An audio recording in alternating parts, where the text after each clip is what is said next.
Child, it almost went down tonight, baby, on Iyanla Fix My Life. Is you bout it? You know I'm rowdy.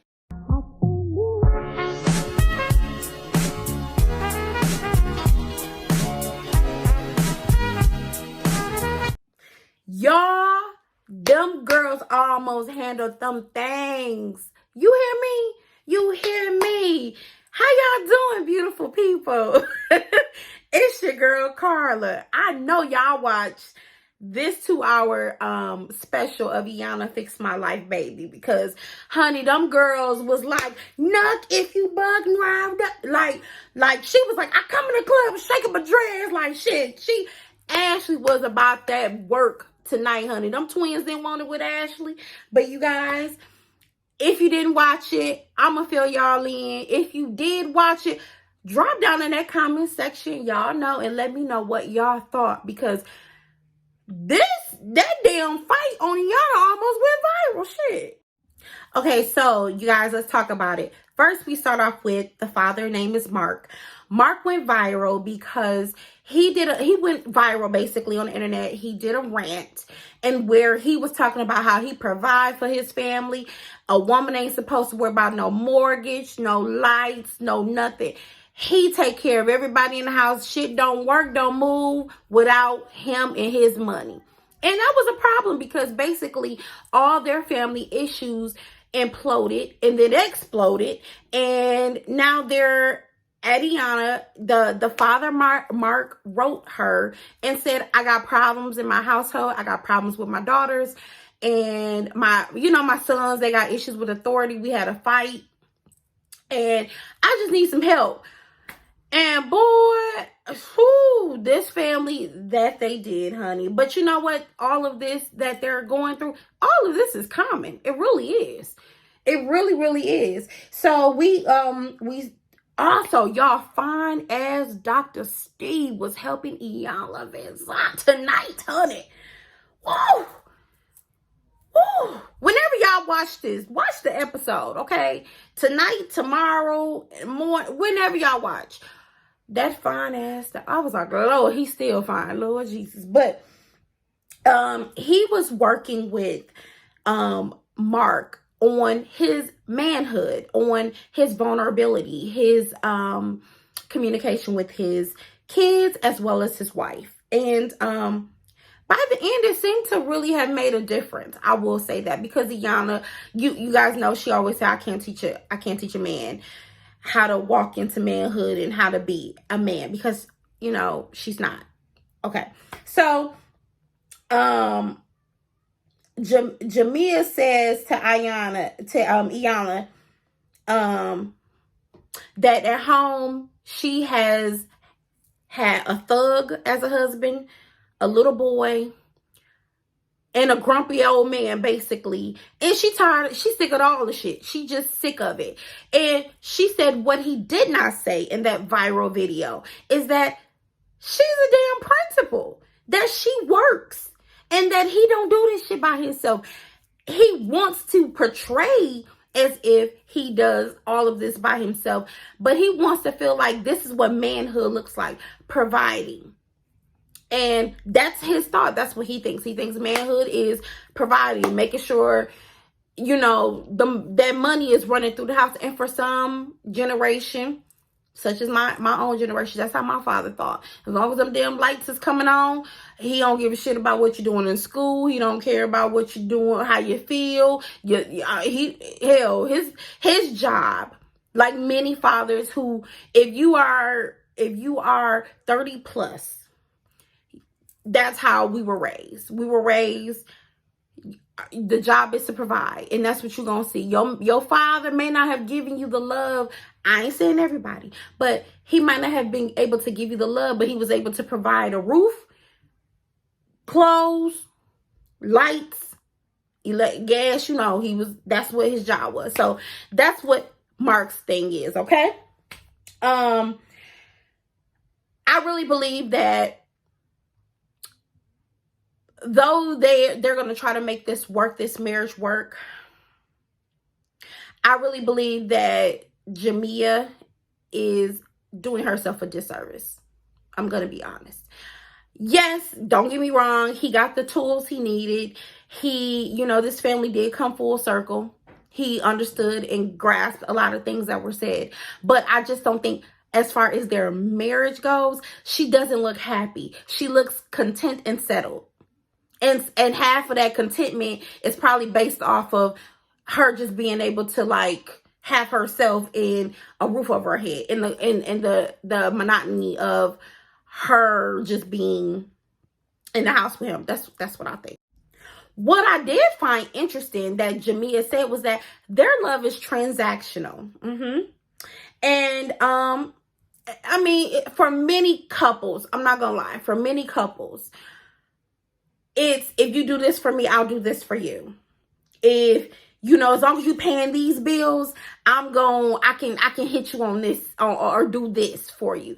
And she says their love is transactional. Their love story, it really wasn't no love story. Like she said, they dated once or twice. They kept having sex. She became pregnant. He already had, kids from a previous relationship. And she just took it all on. Okay. Was she in love? Hell no. She said, no, I wasn't in love. As I got, as the marriage grew, she developed love for him. But no, she wasn't in awe of him. No, she just wasn't. So, she does confide in Iyanla that they had a fight and that he choked her ass out. Yep.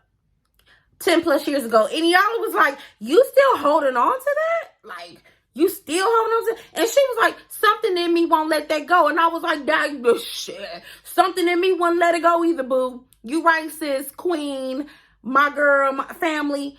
Something in me won't let it go either. But the problem is, if she can't let it go, then why is she staying? That would be my next question to her. If you can't let it go, then why are you staying? Because everyone in the family has said he's volatile. They don't trust him and they don't trust their safety. They don't trust their emotions with him. So why are you staying? That's a good question. Y'all, this when the fight about to kick off, honey. Now, I ain't gonna lie, Shanae, girl, them shoes was cute as shit. I was like, even y'all was like, how do you walk in them things? I was like, girl, I don't know how she walking, but baby, she tiptoeing to the couch. She was tiptoeing to that damn couch. She was like, I'm gonna be cute on this damn show. I tell you that. But y'all, Shanae and Janae were the twins. When they walked in, I said, oh, they cute, honey, but they weren't here for their daddy. They got different mothers, of course. They're 33. They got different mothers, and they were recollecting on their father and how he ain't there. He just he called them bitches and cuss them out, and that's just how he talk, and that's how they are. Baby Ashley walked in, and Shanae said something like, she don't be talking about shit. And baby, Ashley was here for them. Ashley was like, what you say?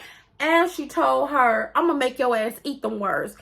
Do you know they got, like, Ashley was about that life. Ashley got up and got in Janae, because Janae was talking mad shit because her sister, she was like, y'all don't even like each other. Y'all don't even fuck with each other like that. Like y'all coming for me. Now, I can tell Ashley has a tinge of jealousy. And that's probably because of how they were raised. Because she lives in a whole different state than they do. They said she lives in Ohio and they live in Jersey. So, but y'all, when Ashley got up, baby, and she said, y'all fronting for these cameras, don't get y'all asses. Well, Ashley got up in Janae's face like this. Like, she got up in her face. She was like, bitch, you trying me. You trying me on these cameras and I'm about that life. Security was called. So I was like, Ashley about that work. Ashley, it looked like she ain't, like, Ashley looked like she done whipped a few asses in her time or two. Like, she was like, you want to tussle with the bee, huh? Hey! So why they don't want to rumble with the bee of Ashley. So Iyanla walks Ashley outside and Ashley breaks down. And she's hurt. she's hurt because she doesn't feel that connection. Her father is not connected to her. These twins, of course, they're twins. They, same mother, different father, but it's just hard. It's jealousy there because she feels like she wasn't raised with them. And it's just a sense of entitlement. I think I kind of feel like the twins kind of maybe have a little sense of entitlement. But the dad is watching all of this with Steve. And, Steve is like, you see, how all this hell you got going in your house, and it's all centered around, they don't feel like their daddy is there. They don't feel the connection. They don't. So as she regroups herself, they send the baby girl, because Iyanla was like, do you got a problem, baby girl, with Ashley? She was like, I like Ashley. She was like, She was like, go out there and talk to your sister. So she goes out there, and then eventually she brings Ashley back in, and she tells them twins after they were venting because they were mad at how they grew up. Now they explain in their rant that their mother mistreated them. Their mother was really pissed at basically her baby daddy, the daddy. And they were like, it's not our fault. That's who you chose. Like, you mad at us, and that's who you chose. So they were mistreated, and she was like, the rant that Janae went on, she was like, I'm going to feed my kids. I'm not going to not feed them and mistreat them and call them all out their names. And I was like, damn, okay. So y'all catching hell from both ends. And the beauty in this whole episode was that the father got to listen to them and not hearsay, not third party, but like see them, because they watched on the camera, Steve and Marc. He got to hear their issues, their verbal issues and exchanges with each other and him. And it was like, they ain't faking this. This is real. Like, you a piss poor ass father and man, and we letting you know that, like, money. And his thing was, that's what he learned, was providing, being a man is about money. And they said that. They said, you rule with your money. You think that it's all about bringing home $1 or working. And he missed a lot of moments with the girls. He wasn't there for his son Jordan, as far as him growing up in a man. They fought. Shit, he and choked Jordan ass out. It's just crazy. I mean, but I did like that part, that he had a good balance. He had Steve as a man telling him, but he also had Iyanla, and they also allow him to see the dysfunction basically close up. And I enjoyed that part. Now, what made me cry was when Iyanla was talking about their hurt. They share a hurt. And they were saying, y'all got to protect her. Y'all have to be a model for her, for baby girl. And Jordan reveals that she was molested, and that she couldn't even tell her father, y'all, because of how he is, his rage. And she said, I had to choose. Do I want my father alive, or do I want him in jail? And she said, I was so scared. She told her sisters. She didn't even tell her father. And I was like, damn. And then the sisters reveal that they all were molested. And I was like, what the hell? Okay. And they didn't have, like, they weren't comfortable or safe anywhere. They nowhere. Like, you got a father who say he in y'all life. He doing right by y'all. That's what he's saying. But then you got the mama who there too. And like, what the hell? I was just like, oh my God, hurt. And that Jordan. I just was crying, like tears was running out my eyes when she was telling her story, because she was basically saying she don't know how to deal with people. She doesn't know how to deal with people. And I saw that hurt. I saw hurt and just mistreat. She just feel mistreated. And I was like, damn, that's messed up, y'all. So all this happened in day one. And Iyanla tells the twins, their sisters, she said, y'all gotta apologize to Ashley. Janelle said, I don't want to do that shit because I mean it. I meant what the fuck I said. I meant it. She said, no, because you cussed your sister and the things y'all said was wrong and disrespectful. You gotta apologize to her. So then she, they apologized to her. She was like, I ain't had no issues with you, Ashley. I was like, well, shit, y'all could have fooled me because y'all went in on her ass. Y'all went in. But she did call Chanel a crackhead. She's like, you fucking crackhead. I was like, oh. So in a nutshell, day 2, Marc, because he was able to watch everything happen in day 1, he realizes like, okay, I am the culprit. I have an awareness. I understand my communication is poor. I have been raising them and teaching them really poor and bad behaviors. In comes Jordan, smartass. Not Jordan. I'm sorry. Is it Jordan? Jordan. Sorry. Jordan is the son. Okay. Baby girl was the one who had the issues. Jordan comes in. Okay.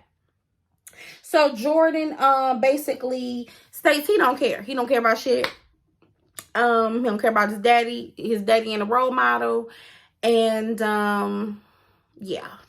He has an issue with authority. He doesn't find any goodness in his dad. He tells the story of how his dad, he had a fight with his father. Like they went hard. They went blows. He got choked out. He damn near choked his daddy out before.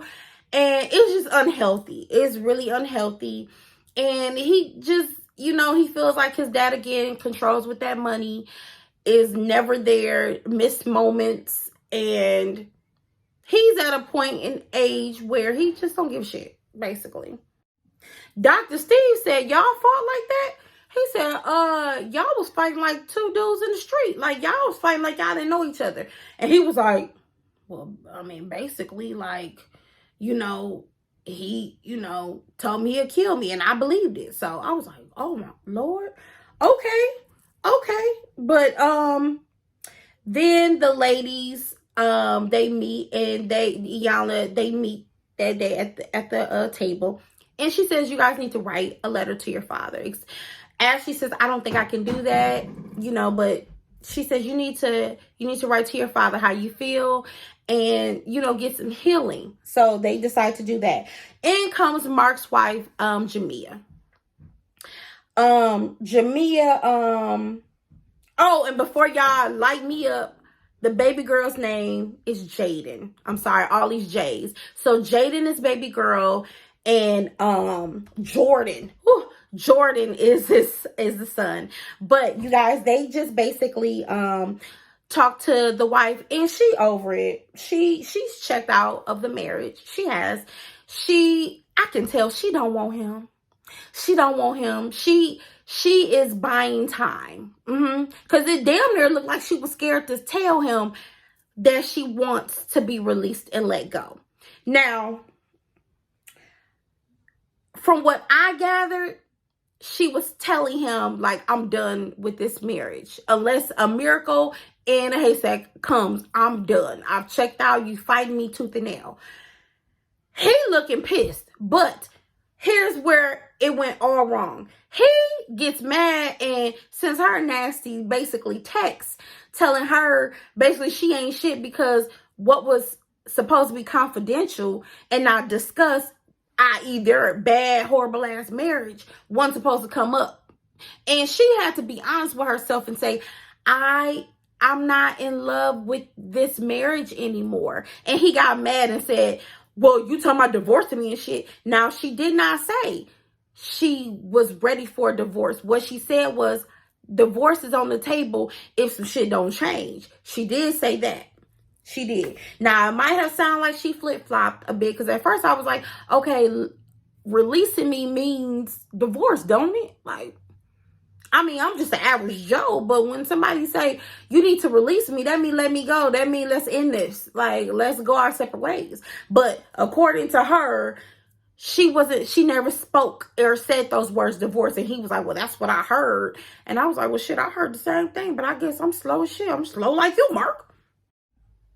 So, you guys, in the final day that happened, he is able to talk to his son. He's able to be vulnerable and let his son know where he dropped the ball. And I was like, this is beautiful. Like that, I love it. I love stuff like this because it pieces everything together. He recognizes where he's fought at. He recognizes how and is aware his communication sucks. And he was able to be vulnerable with his son and say, you know what, I'm a work in progress. I need some help. You know, I thought manhood was this, but it's not this, son. And I don't want you to know or recognize as this. So I love that. He talks to his wife and she basically is willing to give him another go. However, she wants to be separated, meaning she wants to sleep in another room. And she wants him to loosen up the reins on her and let her explore herself and what she wants. And I'm still saying explore the possibility of maybe a divorce, because honey, you just don't look happy. But that doesn't, I guess it's temporary. As a married person myself, every day ain't peaches and cream shit. Sometimes it ain't united and it don't feel so good. So yeah, so then Marc then hears his letters that the girls have written him. And y'all, let me tell y'all what killed me at the end. Grandma, Marc's mother, sits her ass down and Jaden, I'm sorry. Jaden says, Iyanla, we got time for one more? We got time for one more? I got a question. Iyanla said, I don't know how I can help you, baby girl, but go on, ask your question. She said, ask my grandma why she don't like my ass. Grandma? She was like, okay, well, why do you think she don't like you? And she was like, because she talks shit about my mama in front of me. She talks shit about me. She run around spreading shit about me. My grandma don't like me. She told me she don't like me. Ask that bitch why she don't like me, basically. Iyanla said, is that true? Do you not like your granddaughter? That woman went around the corner and came out with, no, I don't like her. What the fuck? I was like, what did baby girl do to you? She's like, no, I don't like her. The mother was like, wait a minute. She was about to go in. Iyanla was like, wait a minute. Wait, take a deep breath. I was right with that mama. Let me tell you, you gonna come up off mine. Like, that's my, the grandmother said, she said, see, that's what I'm talking. Iyanla said, don't put no heat or no hold on that. No, she said, because you got to be, that's her issue. Because you got to be a special woman to sit there and tell your own grandchild you don't like her. And you don't even know what you did to her. You might not like her mammy, but bitch, it ain't got nothing to do with me. I was like, what the? I was so taken aback. And then y'all are going to put to be continued. I was like, no, I want answers, damn it. I want to know why Granny's stinking ass don't like her own grandchild. I want to know why she looking like Rita Rainbow up in here, talking about she don't like her damn grandchild. Now, granted, the girl is a teenager. She could maybe have gotten a little mouthy with her. Maybe, perhaps, you know, maybe it was a thing or two she did in the past or something that she found disrespectful. Perhaps. Maybe she don't like her mother. Perhaps. What they got to do with you verbally telling your grandchild, your blood, I don't like you. And saying it with a straight face, like, no, I don't like her. I don't like that little bit. What the hell? Child, they said to be continued. I said, I guess we're going to have another season of Iyanla Fix My Life. But you guys, I was taken aback. And I know y'all would be too. When trust me. But you guys, this is my review. It was a really good, really good episode dealing with family drama. And it all stemmed from a viral video, basically. But you guys, if you enjoyed this review, if you enjoyed seeing things from me, please like, comment, share, and subscribe. I said that right? Yes, I did. Yes. like, comment, share, and subscribe this video or any content that you find great from me. I love you guys. To all my new subscribers, hello sis, hello family. Thank you guys for tuning in. Thank you for watching me. I appreciate everything and everyone, even the negative comments, because I know y'all see them. I left them there so y'all could see them. Yep. See, we human. Everybody don't like everybody. That's fine. You just got to be respectful. And that's what I demand. And I give respect, but I demand it back. Okay? So, you don't like my review? That's fine. You can put you don't like my review, but at least give me the chance to rebuttal in a respectful way. I'll get you together respectfully. Okay? Okay. I love y'all. Thank you guys. For those who do rock with me and want to see nothing but the best from me, I honor you and thank you for watching me week after week. And for those who have never, watched me, hey, how are you? Hopefully I can make a new subscriber out of you and come on, join the family. If there's a show or anything you want me to review, please drop that down in the comment section. Or like I said, I always leave my email in the description box. Please feel free. You guys do usually. Until next week, I'll see you guys soon. And Merry Christmas and Happy Holidays to you guys.